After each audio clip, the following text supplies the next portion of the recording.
terms of how to get to where Mr. President is going to take us, the key is to increase revenues so that government has enough funding to carry out its obligations and to stabilize the economy as a whole. On the one hand, it is by increasing tax revenue, not by increasing taxes necessarily, but by bringing greater efficiency. We have with us the chairman of the Tax Reform Committee, and the aim is to bring greater efficiency, to cut leakages, and to maximize the legitimate revenue that should come to government. The plan. So the answer is yes. So incentives in and of themselves are not bad. But you would also agree with me that as time changes, you need to always review what you have done for years.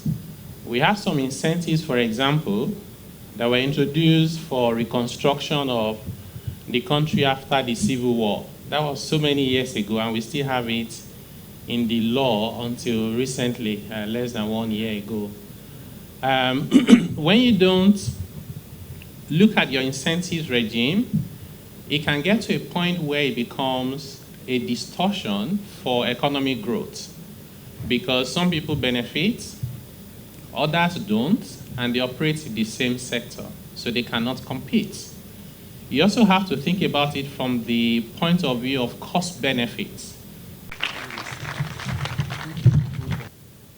There was a plan to try and review tax incentives. Right. Is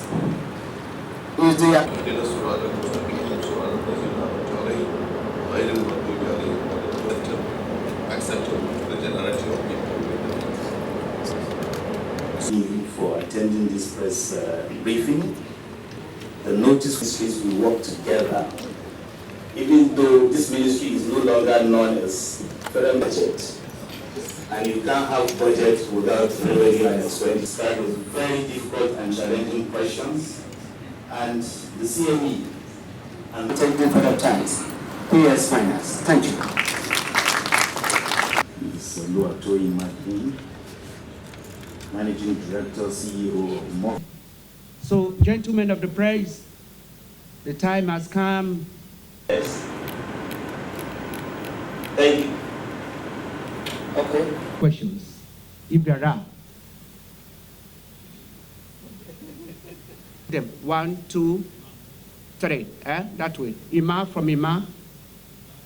Time will not permit me to recognize all the directors.